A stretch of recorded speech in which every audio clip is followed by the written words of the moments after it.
दोस्तों, स्वागत हमारे YouTube चैनल में। आज के इस वीडियो में मैं आप लोगों को बायोलॉजी यानी जीव विज्ञान में हम लोग पढ़ रहे थे रक्त यानी ब्लड के बारे में। ठीक है, तो चलिए स्टार्ट करते हैं। आज का जो टॉपिक है हमारा वो है प्लेटलेट्स के बारे में। ठीक है, यानी बिंबाणु के बारे में। इससे पिछले वीडियो में मैंने आप लोगों को RBC और WBC के बारे में बता दिया था। और आज का जो टॉपिक है वो है प्लेटलेट्स, यानी जिसको हिंदी में बिंबाणु कहते हैं। ठीक है, इसे थ्रोम्बोसाइट भी कहते हैं। प्लेटलेट्स को और क्या कहते हैं? थ्रोम्बोसाइट कहते हैं। ठीक, यह रक्त को थक्का बनाने में मदद करता है। प्लेटलेट्स का काम क्या है कि रक्त को थक्का बनाने का काम कौन करता है? तो प्लेटलेट्स करता है, यानी बिंबाणु करता है रक्त को थक्का बनाने का काम। ठीक है, अर्थात यह रक्त को बहाव को रोकता है। जो रक्त बहाव होता है उसको कौन रोकता है? तो प्लेटलेट्स रोकता है रक्त के बहाव को। और यह रंगहीन होता है। मतलब क्या? रंगहीन का मतलब हो गया कि इसका कोई रंग नहीं होता है। प्लेटलेट्स क्या होता है? रंगहीन होता है। ठीक, इसका जीवन काल 4 से 5 दिन का होता है। यानी प्लेटलेट्स का जीवन काल 4 से 5 दिन का होता है। RBC का जीवन काल 120 दिन होता है। WBC का जीवन काल 4 दिन होता है। और प्लेटलेट्स का जीवन काल 4 से 5 दिन होता है। ठीक, प्रति घन मीटर में इसकी संख्या 2 से 3 लाख है।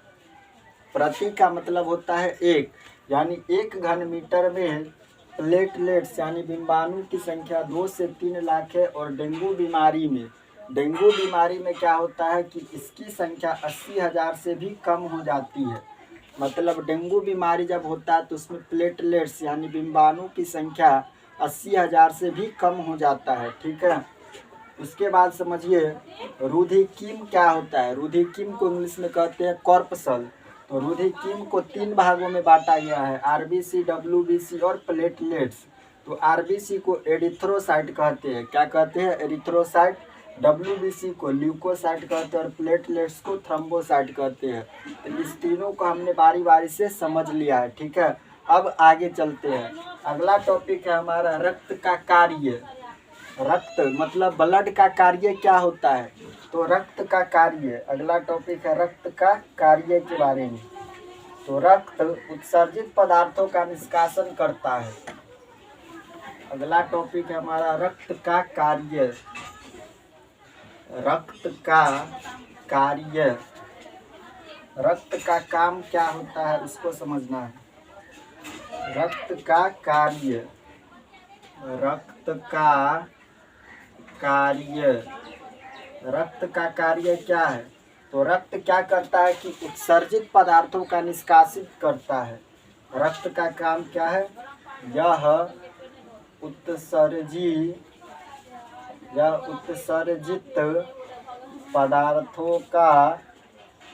पदार्थों का निष्कासन करता है। निष्कासन करता है। रक्त का कार्य क्या है? तो यह उत्सर्जित पदार्थों का निष्कासन करता है। मतलब हमारे शरीर में जो उत्सर्जित पदार्थ होते हैं उसका निष्कासन कौन करता है? तो रक्त करता है। रक्त उत्सर्जित पदार्थों का निष्कासन करता है। रक्त तापमान को नियंत्रित करता है। और रक्त क्या करता है? तापमान को भी नियंत्रित करता है। रक्त तापमान को नियंत्रित करता है। रक्त क्या करता है? तापमान को नियंत्रित करता है। रक्त तापमान को नियंत्रित करता है। यही कारण है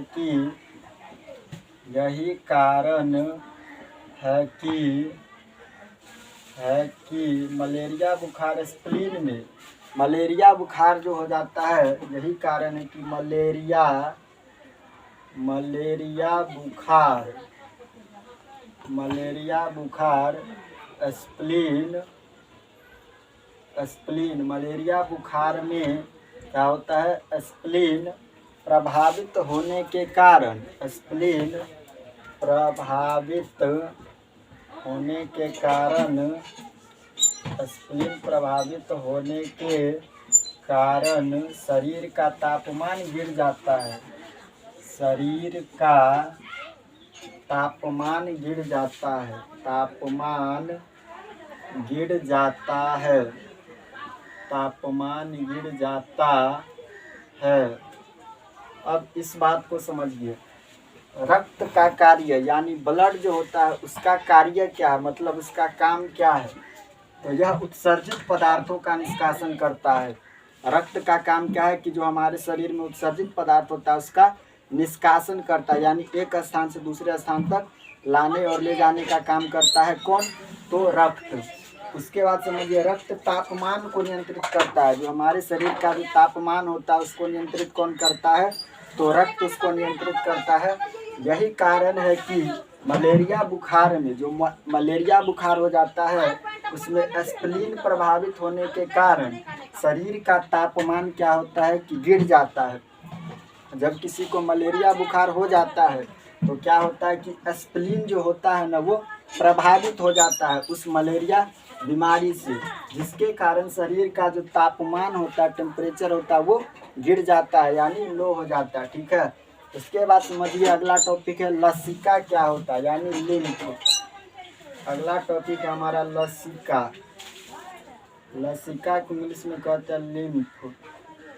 लसिका क्या होता है? लसिका को इंग्लिश में कहते हैं लिम्फ। यह हल्का पीला रंग का तरल पदार्थ होता है। लसिका क्या होता है? यह हल्का पीला रंग का यह हल्का पीला रंग का तरल पदार्थ होता है। यह हल्का पीला रंग का तरल होता है। इसमें हीमोग्लोबिन नहीं पाया जाता है। इसमें हीमोग्लोबिन नहीं पाया जाता है। इसमें हीमोग्लोबिन नहीं पाया जाता है। इसमें हीमोग्लोबिन नहीं पाया जाता है। लसिका क्या होता है? लसिका की इंग्लिश में कहते हैं लिम्फ। यह हल्का पीला रंग का तरल पदार्थ होता है लसिका, और इसमें हीमोग्लोबिन नहीं पाया जाता है। ठीक है, इसमें हीमोग्लोबिन नहीं पाया जाता। शरीर में बहुत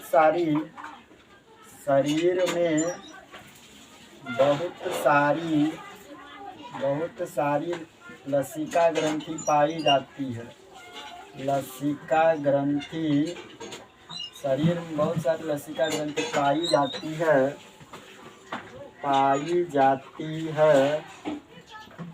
शरीर में बहुत सारी लसिका ग्रंथि पाई जाती है, जिसमें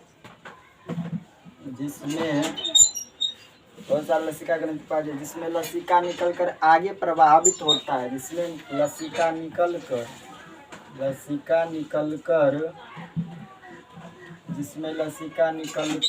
आगे प्रवाहित होता है।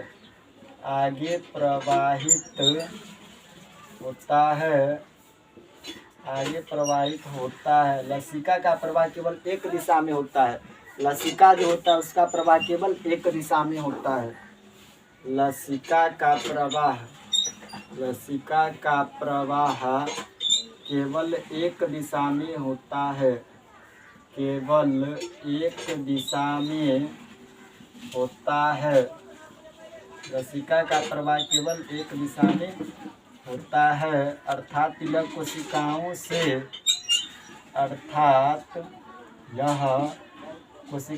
हृदय तक जाता है। अर्थात यह कोशिकाओं से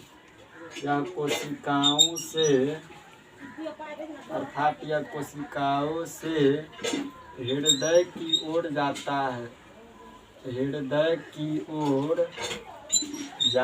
है। अर्थात यह कोशिकाओं से हृदय की ओर जाती है। लसिका शरीर को संक्रमण से बचाता है। लसिका जो होता है वो शरीर को संक्रमण से बचाता है। लसिका शरीर को संक्रमण से बचाता है।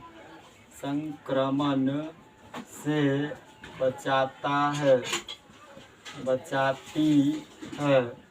लसिका शरीर को संक्रमण से बचाती है तथा शरीर में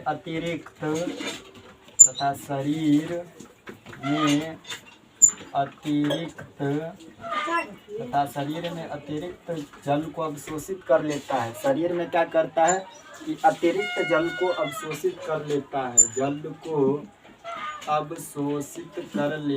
है। शरीर में अतिरिक्त जल को अवशोषित कर लेता है। लसिका में ऑक्सीजन की अपेक्षा कार्बन डाइऑक्साइड अधिक होता है। लसिका में क्या होता है? लसिका में ऑक्सीजन की अपेक्षा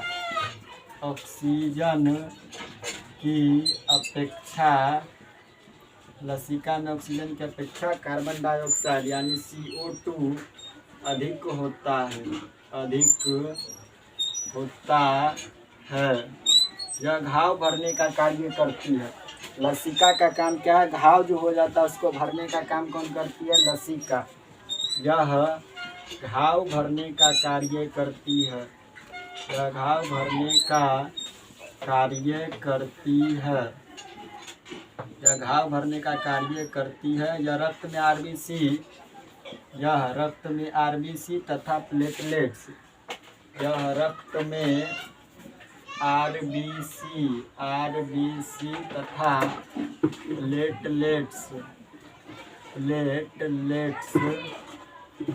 प्लेटलेट्स यह रक्त में आरबीसी तथा प्लेटलेट्स के अंदर नहीं पाई जाती है। नहीं पाई जाती है। अब इसको एक बार फिर से समझिए शुरू से। रक्त का कार्य मतलब रक्त का काम क्या होता है? तो रक्त उत्सर्जित पदार्थों का निष्कासित करता है। जो शरीर में उत्सर्जित पदार्थ होता है उसको निष्कासित करता है कौन? रक्त तापमान को नियंत्रित करता है। शरीर के तापमान को नियंत्रित करता है रक्त। यही कारण है कि मलेरिया हो जाता है। मलेरिया बुखार में स्प्लीन, जहाँ पर रक्त जमा रहता है, स्प्लीन प्रभावित होने के कारण शरीर का तापमान क्या हो जाता है कि गिर जाता है। इसके बाद लसिका को इंग्लिश में कहते हैं लिम्फ।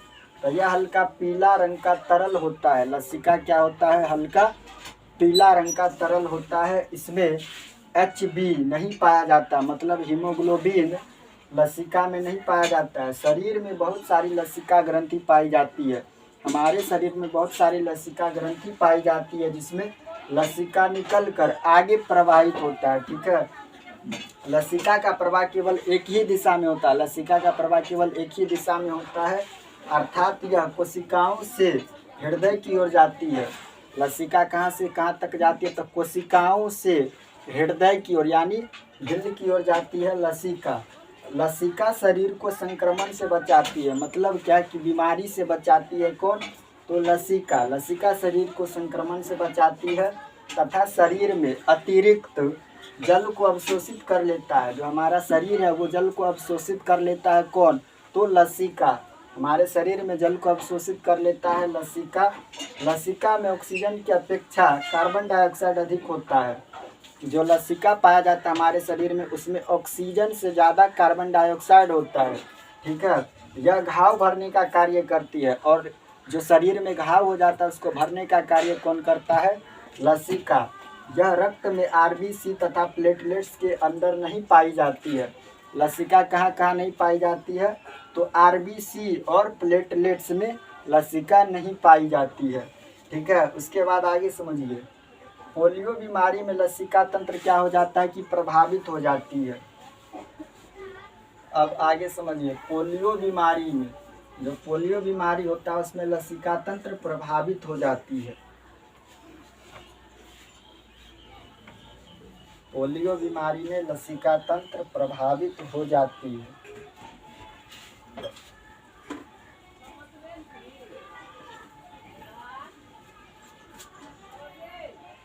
पोलियो बीमारी में लसिका तंत्र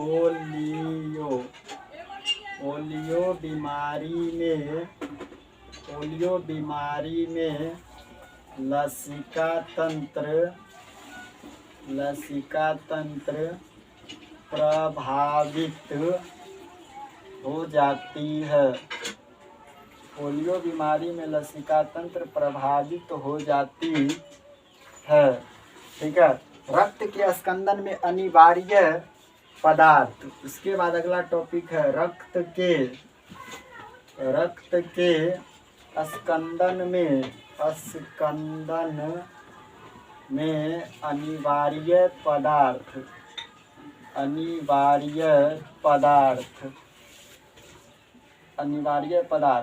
विटामिन में क्या पाया जाता है? विटामिन में क्या पाया जाता है? तो विटामिन के पाया जाता है।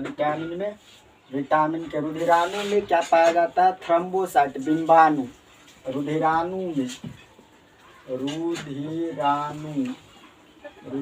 में थ्रोम्बोसाइट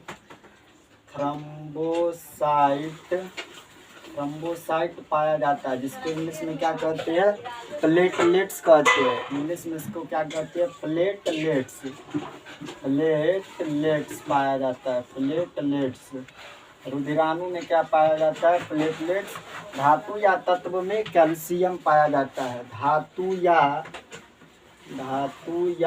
तत्व में क्या पाया जाता है? कैल्शियम। सीधे पाया जाता है। धातु या तत्व में कैल्शियम पाया जाता है। धातु या तत्व में कैल्शियम पाया जाता है। और प्रोटीन में फाइब्रिनोजन और प्रोथ्रोम्बिन। प्रोटीन में क्या पाया जाता है? प्रोटीन में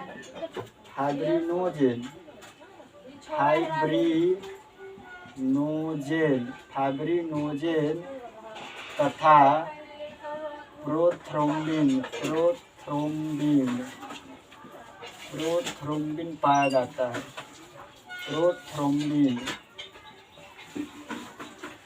रिमार्क में प्रोथ्रोम्बिन पाया जाता है। हेमरेज जो होता है वो नसों का फटना है। ब्रेन हेमरेज क्या है? नसों का फटना। हेमरेज नसों का फटना। हेमरेज नसों का फटना के कारण विटामिन के है।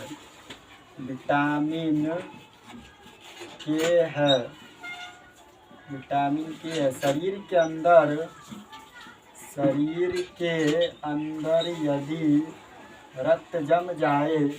अंदर यदि रक्त जम जाए तो व्यक्ति की मृत्यु हो जाएगी।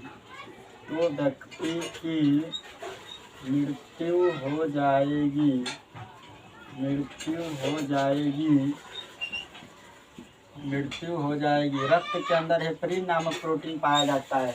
रक्त के अंदर यानी ब्लड के अंदर हेपरिन नामक प्रोटीन पाया जाता है। रक्त के अंदर हेपरिन नामक प्रोटीन पाया जाता है।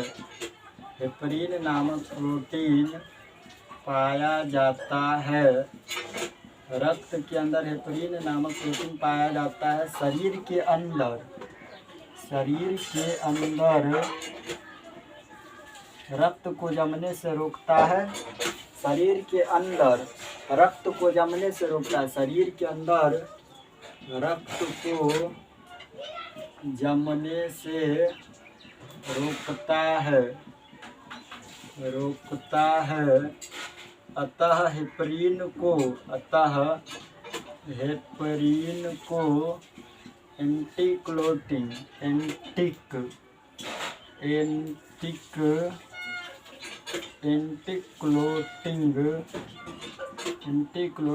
या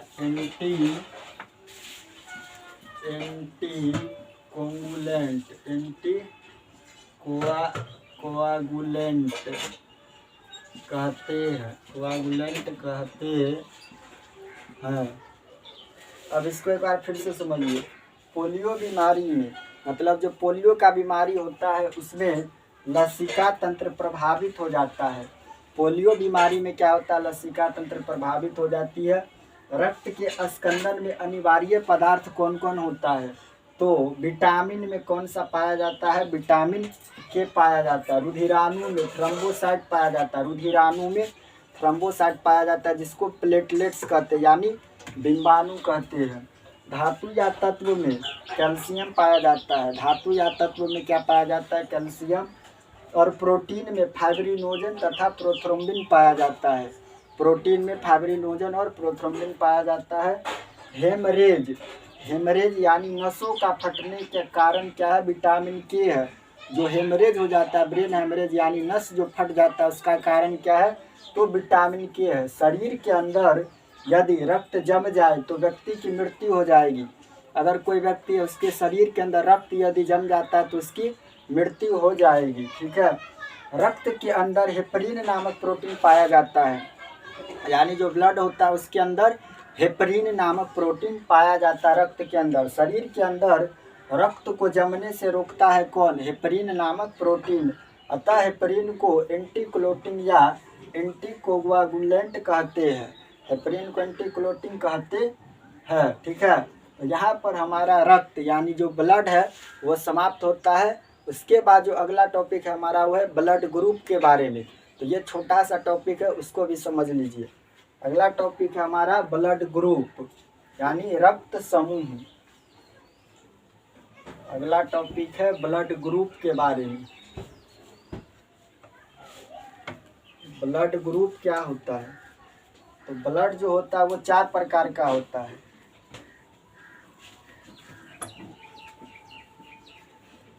अगला टॉपिक है हमारा रक्त समूह। रक्त समूह जिसको इंग्लिश में कहते हैं ब्लड ग्रुप। ब्लड ग्रुप,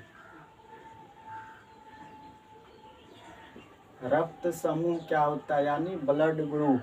तो रक्त समूह का खोज लैंड एस्टीनर नामक विद्वान ने किया था। रक्त समूह का खोज किसने किया था? रक्त समूह की खोज, रक्त समूह की खोज लैंड एस्टीनर, लैंड एस्टीनर। रक्त समूह की खोज लैंड एस्टीनर नामक विद्वान ने किया था। नामक विद्वान ने किया था। रक्त समूह की खोज लैंड एस्टीनर नामक विद्वान ने किया था। मानव में मुख्य रूप से 4 प्रकार के रक्त समूह पाए जाते हैं। मानव में मुख्य रूप से 4 प्रकार के रक्त समूह पाए जाते हैं। रक्त समूह पाए जाते हैं। मानव में मुख्य रूप से कितने प्रकार के रक्त समूह पाए जाते हैं? तो 4 प्रकार के। यहाँ पर क्या होगा? 4 प्रकार के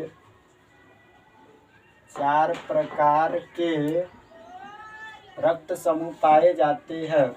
कुल रक्त समूह की संख्या कितना है? तो कुल रक्त समूह की संख्या 33 है। हमारे जो शरीर होता है उसमें 4 प्रकार के रक्त पाए जाते हैं। व्यक्ति के शरीर में, मनुष्य के शरीर में मुख्य रूप से 4 प्रकार के रक्त समूह पाए जाते हैं, लेकिन कुल रक्त समूहों की संख्या 33 है। कुल रक्त समूहों की संख्या 33 है। कुल रक्त समूह की संख्या 33 है। कुल रक्त समूह की संख्या कितना है? 33 है। रक्त समूह के विभिन्नता के कारण क्या होता है? आरबीसी में पाए जाने वाला ग्लाइकोप्रोटीन। रक्त समूह के विभिन्नता के कारण, रक्त समूह के विभिन्नता के कारण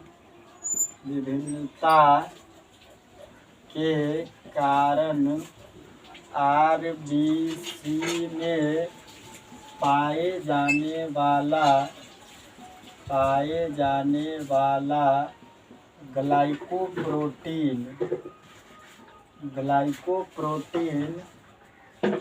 रक्त समूह के भिन्नता के कारण आरबीसी में पाए जाने वाला ग्लाइकोप्रोटीन है, जिसे लैंड एस्टीनर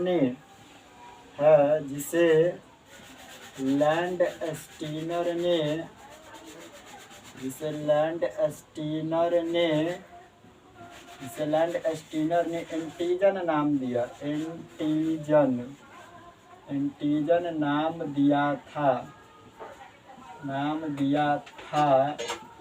एंटीजन दो प्रकार के होते हैं, ए तथा बी। एंटीजन दो प्रकार के होते हैं। एंटीजन दो प्रकार के होते हैं, दो प्रकार के होते हैं। ए तथा बी इसी एंटीजन के आधार पर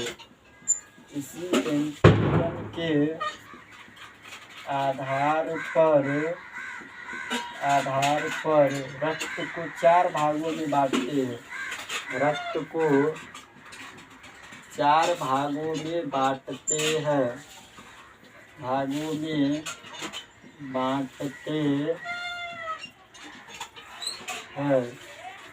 रक्त को कितने भागों में बांटते हैं? चार भाग में। कौन कौन?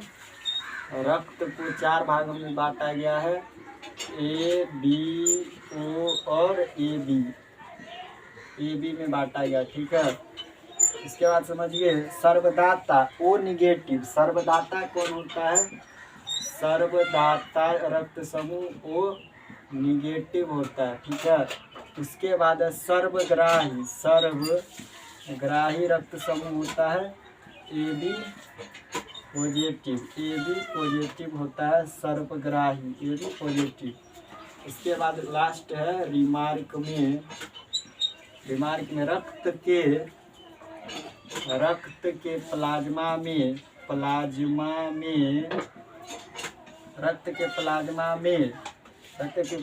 में भी एक प्रकार का प्रोटीन पाया जाता है जो शरीर के अंदर रक्त को जमने से रोकता है। रक्त के प्लाज्मा में भी एक प्रकार का प्रोटीन पाया जाता है जिसे एंटीबॉडी कहते हैं। जिसे क्या कहते हैं? एंटीबॉडी। जिसे एंटीबॉडी कहते हैं। यह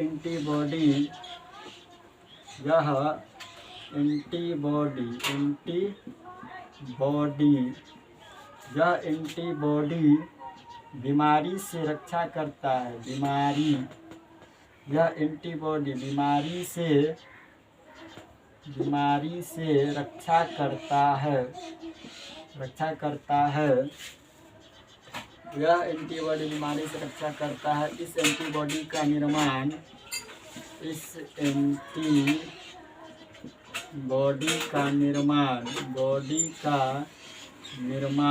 लिम्फोसाइट करता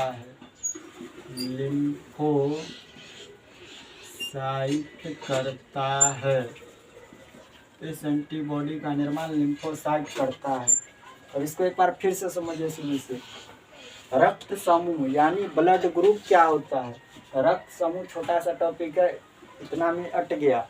तो रक्त समूह को इंग्लिश में कहते हैं ब्लड ग्रुप। रक्त समूह की खोज किसने किया था? तो लैंड स्टीनर नामक विद्वान ने रक्त समूह की खोज किया था। मानव में मुख्य रूप से चार प्रकार का रक्त समूह पाए जाते हैं। ठीक है, कुल रक्त समूहों की संख्या कितना है? 33। कुल रक्त समूहों की संख्या 33 है। रक्त समूह की विभिन्नता के कारण आरबीसी में पाए जाने वाला ग्लाइकोप्रोटीन जो रक्त समूह होता है वो सभी के शरीर में अलग अलग रक्त समूह होता है। तो रक्त समूह के विभिन्नता के कारण क्या होता है कि आरबीसी में यानी रेड ब्लड कॉर्पसल में यानी लाल रक्त कणिका में पाए जाने वाला आरबीसी में कौन सा प्रोटीन पाया जाता है? तो ग्लाइकोप्रोटीन पाया जाता है, जिसे लैंड स्टीनर ने क्या नाम दिया था? ग्लाइकोप्रोटीन को एंटीजन नाम दिया था। किसने? लैंड स्टीनर ने। एंटीजन दो प्रकार का होता है। एंटीजन दो प्रकार के होते हैं, ए तथा बी। और इसी एंटीजन के आधार पर रक्त समूह को चार भागों में बांटते हैं। एंटीजन ए और एंटीजन बी के आधार पर ही रक्त समूह को चार भागों में बांटा गया है, ए, बी, ओ और ए बी में। ठीक है, जिसमें एंटीजन ए होगा वह रक्त समूह ए होगा, जिसमें एंटीजन बी होगा वह रक्त समूह बी होगा, जिसमें ओ होगा वह रक्त समूह ओ होगा, और जिसमें एंटीजन ए बी होगा वो रक्त समूह ए बी होगा। ठीक है, सर्वदाता ओ निगेटिव रक्त समूह। सर्वदाता वो नेगेटिव रक्त समूह होता है। और सर्वग्राही, सर्वग्राही का मतलब जो सभी को रक्त दे सकता है वो ए बी पॉजिटिव होता है। ठीक है। रक्त के प्लाज्मा में, जो रक्त होता है उसके प्लाज्मा में भी एक प्रकार का प्रोटीन पाया जाता है जिसे एंटीबॉडी कहते हैं। और यह एंटीबॉडी बीमारी से रक्षा करता है। एंटीबॉडी जो होता है वो हमारे शरीर में बीमारी से रक्षा करता है। ठीक है। इसीलिए इसे क्या कहते हैं, एंटीबॉडी का निर्माण कौन करता है, लिम्फोसाइट करता है। एंटीबॉडी का निर्माण कहाँ होता है, तो लिम्फोसाइट में होता है। ठीक है। तो आज के लिए इतना ही। यहाँ पर हमारा रक्त समूह यानी ब्लड ग्रुप समाप्त हो गया। मिलते हैं नेक्स्ट वीडियो में, तब तक के लिए जय हिंद जय भारत।